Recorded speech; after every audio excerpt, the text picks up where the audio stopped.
knowing that there is a problem. Let's stop ignoring our young people. Let's stop letting what happens around us dictate to us how we respond.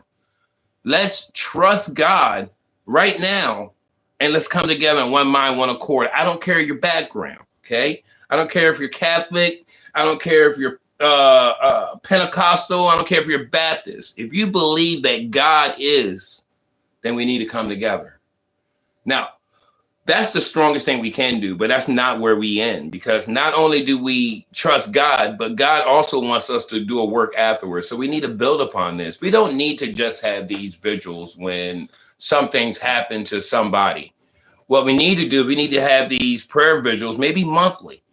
Maybe if we reach more to our community, then we won't be blindsided when these things happen. Or maybe some of these things can be prevented. One thing I know about when I was raised down in the great little place called Weetimpwin is that the whole community had a hand in working with the young people as they grew up. Everybody knew everybody. As a matter of fact, I remember many times doing something bad in one yard, getting a spanking by that person in that yard. And by the time I run home to tell my side of the story, mom knew, and I had another whooping over there to get. But it taught me discipline. It taught me the difference between acting crazy and allowing God to lead me. And that's what we need right now. We need to come together like that as a community. We need to come together and trust God, because that was the foundation then. Well, and God hasn't changed. God is the same God yesterday, today, and forever, but it's going to take all of us. So once again, what we're trying to do is we're trying to get this prayer vigil right here in Salisbury, Maryland, right downtown in Unity Square.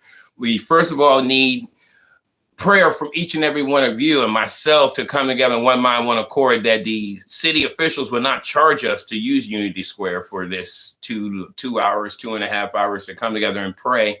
But we also need to pray that there will be others that will get involved with this. I need both sides of the track. All right. I usually don't like to bring up that.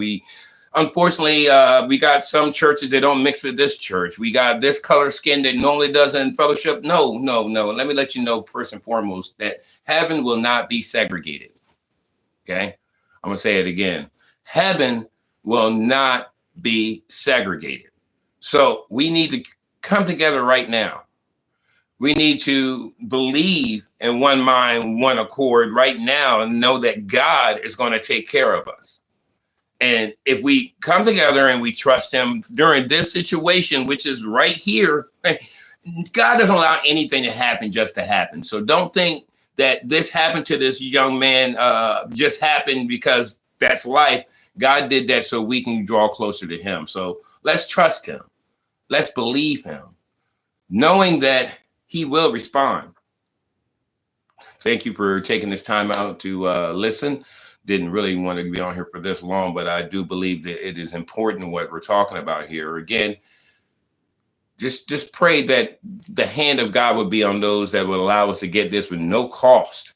And the hand would be on the community to come together, because where 2 or more are gathered in his name, he's in the midst.